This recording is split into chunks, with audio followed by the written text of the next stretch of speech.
be in Richland and to, I toured the B reactor, which was the first operating plutonium reactor in the country. And they've set it up as sort of like this atomic museum of sorts.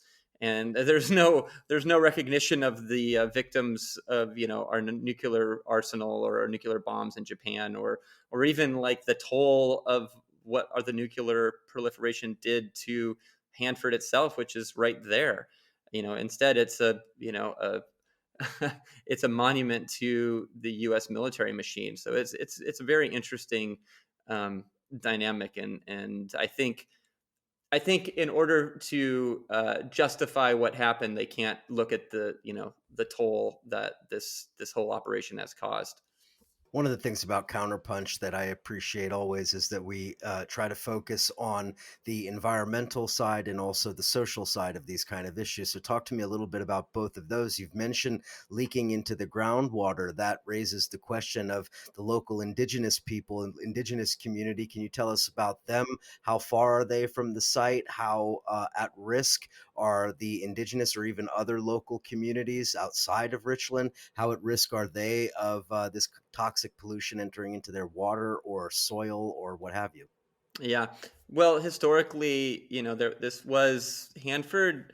It's along the Columbia River. Columbia River was a salmon, a bastion of salmon fish, and for generations. And luckily, they have held on despite the dams up and down the Columbia River. But they're suffering, and so I think the Hanford project is just an extension of more of development along this area. But the Yakima, in particular, have been very active in the cleanup process. In particular, Russell Jim, who passed away a few years ago, he was perhaps the most significant indigenous elder that really dedicated his life to the Hanford project and to giving voice to his people, which he did. And there's actually because of the work that he did, there's no big decision that can be made about Hanford without the voice of the Yakima Nation. So it's very significant. He fought along with others to stop more nuclear dumping to happen at Hanford. That was in the 80s. So it's there's ongoing work that's being done in that regard. As far as the pollution goes, during the production back in the 60s and 70s, throughout the 80s, they were dumping chemical waste all over the place. The water was being pulled from the Columbia to cool reactors. There was plenty of leaks.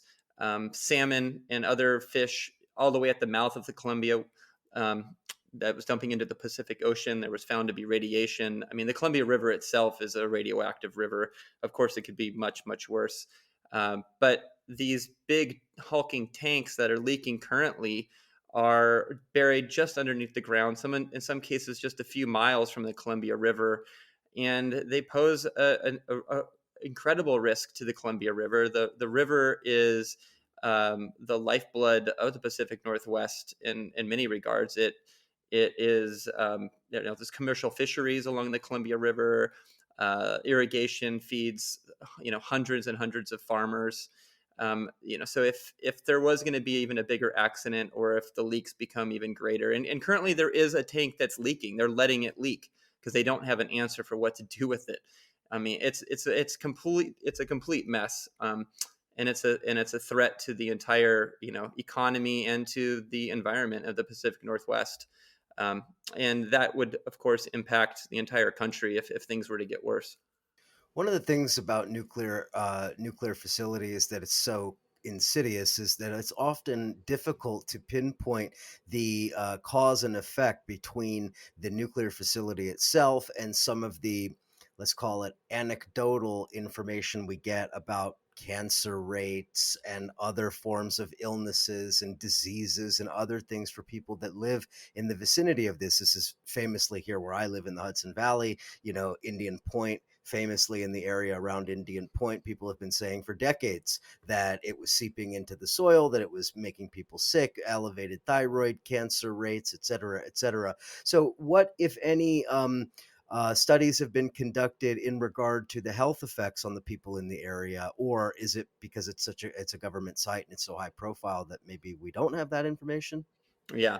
Well, definitely when it was up and running as a nuclear production site, as a plutonium production site, there was, the studies were few and far between. A lot of the qualitative studies that were being done found really high rates of certain cancers, particularly thyroid cancers.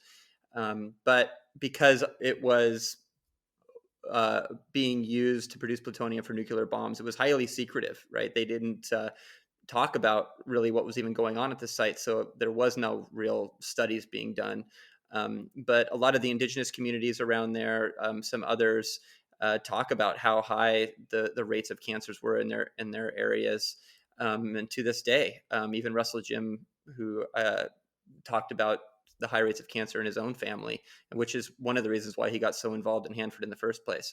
But unlike like a lot of other nuclear accidents, it takes a long time to really understand the full toll that these kind of things have on a population, because many times they don't just happen overnight. You don't just get cancer the next day. It takes years to develop, and it's bioaccumulates. So it takes a while to manifest itself in your body. So those kind of studies take a lot of money. They take a lot of time, and they are often not done. And it's unfortunate, because I think if they were, we would know a lot more, and question a lot more from the nuclear booster side of things. That because as you know, there's a lot even on the left now that are looking to nuclear power as an answer to climate change. But of course, I would caution that it's foolhardy to do so. Oh, yes, we're going to get to that in a minute. But let's finish up with talking a little bit about Hanford. Fukushima was 11 years ago, and Fukushima was kind of, in at least in some ways, it was an important moment because it highlighted the danger that I think a lot of people had put out of, sort of out of sight, out of mind after, Chernobyl in the 1980s or whatever. And I think Fukushima brought it forward, in the front of people's minds again. And so my question is, how come Hanford hasn't had a similar impact? Is it because there was no high profile incident, but rather just decades of use of this facility and decades of mismanagement? Is it because this was a government project? Is this because it was not an energy facility, but a weapons facility? What do you think explains the difference between something like Fukushima or Three Mile Island or Chernobyl and Hanford? Yeah, I mean, I think you kind of answered part of that. I think first and foremost, it was a secret site. There was, the accidents that did happen there, and the potential accidents that happened, which I write about as well. There was very nearly huge accident that could have resulted in, the whole thing being exposed, and killing thousands of people and having a horrible explosion, which actually we can talk about too. It did happen at a sister facility in Russia, which a lot of people don't know about, called Mayak, which had an enormous toll. And it was the plutonium site there that exploded, and was probably I think, registered as the third worst nuclear accident the world has ever experienced, and most people haven't heard of it. Similarly, at Hanford, people didn't know what was even going on there. There was 9 nuclear reactors that were there, um, and produce all this waste. But I think that's the number one thing. It was a secret site, and then secondly, there was no singular accident that happened, um, that would have caused this kind of alarm. Instead, it's a slower process. It's a slower understanding of the wreckage that this area has become, and that I think it's important for people to understand that there doesn't have to be a singular accident for it to be an enormous problem. Um, and of course, it doesn't rule out that an accident's not going to happen in the future, even though it's not producing plutonium. It's still a ticking time bomb. So I think it's really, really important that people understand that it still poses an insurmountable risk, even though there hasn't been a singular sort of Fukushima event there. Let's take a quick break. On the other side of the break, I want to finish up talking about Hanford and talk about what you just mentioned, Josh, about some of these debates that we now have on the left, even about nuclear energy and whether nuclear is a path forward in the context of climate change. I want to touch on that. I want to touch on the environmental impacts from the mining side because that is often also ignored for the nuclear boosters. Anyway, that and a whole lot more with Johsua Frank, co editor of CounterPunch. We will be right back.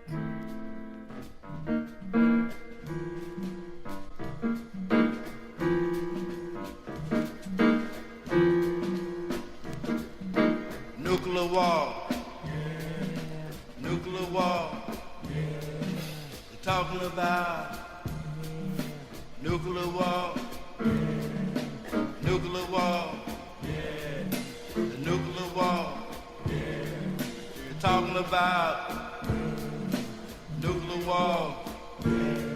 It's a motherfucker. Don't you know? They're talking about nuclear war. They're talking about nuclear war. It's a motherfucker. Don't you know? It's a motherfucker. Don't you know? If they push that button, your ass gotta go. It's a motherfucker. Don't you know? If they push that button, your ass gotta go. They're talking about nuclear war. They're talking about nuclear war. If they push that button, your ass gotta go. They're talking about this nuclear war. They're talking about nuclear war. If they push that button, your ass got to go. If they push that button, your ass got to go. The blast you so high in the sky. Gonna blast you so high in the sky. You can kiss your ass goodbye. You can kiss your ass goodbye. You can kiss your ass goodbye. If they push that button.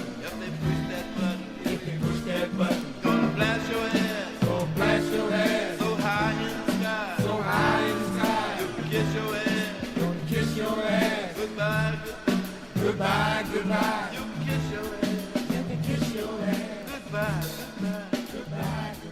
You can kiss your ass. Goodbye. If they push that button. And we are back chatting with Johsua Frank. The book, Atomic Days, The Untold Story of the Most Toxic Place in America. Get it wherever you get your books, but really get it from CounterPunch. Do that. All right. Josh, I want to talk a little bit with you about nuclear, well, nuclear weapons, but in the context of nuclear power. Because one of the things, and you mentioned this before the break, Josh, one of the things that we've come up against, even on the left now, is the idea of nuclear technology as being something of a salvation with climate change and the impending catastrophe, human civilizational catastrophe that climate change represents. And I want to ask you quickly if you could just explain for us the way in which it is foolhardy, in a sense, to try to separate nuclear power from nuclear weapons. I would argue these two are inseparable and you can't have one without the other. So, how do you see the connection between those two?